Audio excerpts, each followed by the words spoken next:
live by San Marcos, Texas, Michael R. Bloomberg on Saturday did not rule out spending $1 billion of his own money on the 2020 presidential race, even if he does not win the Democratic nomination, and said he would mobilize his well-financed political operation to help Bernie Sanders or Elizabeth Warren win in November if either is the party nominee, despite their sharp policy differences. Mr. Bloomberg's plans would effectively create a shadow campaign operation for the general election, complete with hundreds of organizers in key battleground states and a robust digital operation, ready to be inherited by the party nominee, regardless of who that nominee may be. Already, Mr.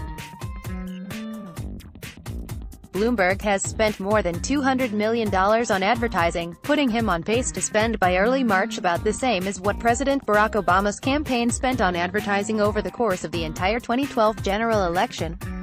If Mr. Bloomberg fails to win the nomination, future spending would be redirected toward attacking Mr. Trump, who's running for president in 2020. The field of Democratic presidential candidates has been historically large. Here's who's in and who's out. It depends whether the candidate needs help. If they're doing very well, they need less. If they're not, they'll need more, he said in an interview after a lunch stop at a barbecue restaurant during a campaign swing through Texas.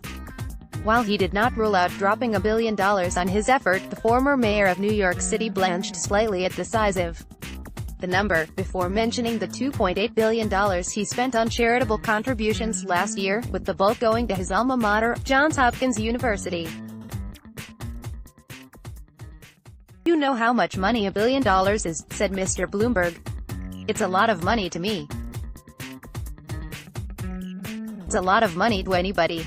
No firm decisions have been made about how his operation might transition to a general election, or what form it would take, but aides say hundreds of field organizers have been offered jobs through the general election.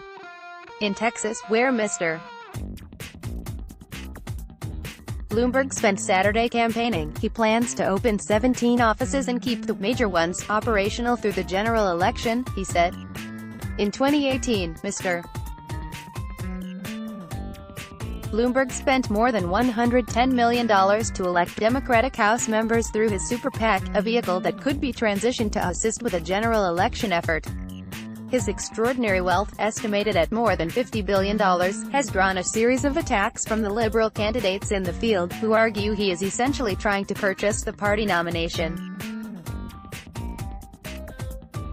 Some of their aides also fear that Mr. Bloomberg could turn his massive machine against them in the primary, leveraging his spending to block them from capturing the nomination. Mr. Bloomberg said he would mobilize his operation behind any of the Democratic candidates, even Ms. Warren, the Massachusetts senator, or Mr. Sanders, the Vermont senator. Mr. Bloomberg said he did not plan on running negative ads against any Democratic candidate, even those he strongly disagreed with. "I really don't agree with them," he said, of Mr. Sanders and Ms.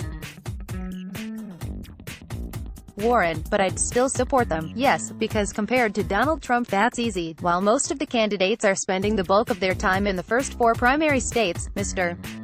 Bloomberg is orienting his operation toward the Super Tuesday primaries in states like Texas on March 3, when about 40% of all the delegates are at stake.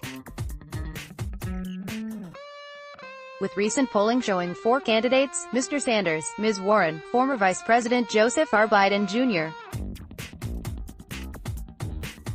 and former Mayor Pete Buttigieg of South Bend, Ind., all in a position to win both Iowa and New Hampshire, Mr. Bloomberg could play an influential role in the primary process, once the race moves past the early contests. His aides have indicated that Mr. Bloomberg is not inclined to keep pouring money into an extended contest with Mr. Biden and would instead reorient his campaign into an organization dedicated to battering Mr. Trump, should the former vice president emerge as the leader in the race. His spending, entirely self-funded, has meant that though Mr. Bloomberg meets the polling requirement for the party debates, he does not meet the donor qualifications for participating. As he campaigned across Texas, Mr. Bloomberg cast that decision as a campaign strength, illustrating his independence from financial interests. Yet he also criticized the party's process, echoing concerns leveled by other candidates who say the rules set by the Democratic National Committee are excluding qualified contenders. Mr. Bloomberg will not appear on the debate stage on Tuesday, when the candidates meet in Des Moines for their final face-off before the Iowa caucuses. "I think Cory Booker's got a good complaint. If I wanted to complain, I could make a good case that it wasn't fair," he said. "In the meantime, while they're debating, I'm out visiting a whole lot of people. I'm not wasting the time. Let's block ads. Why?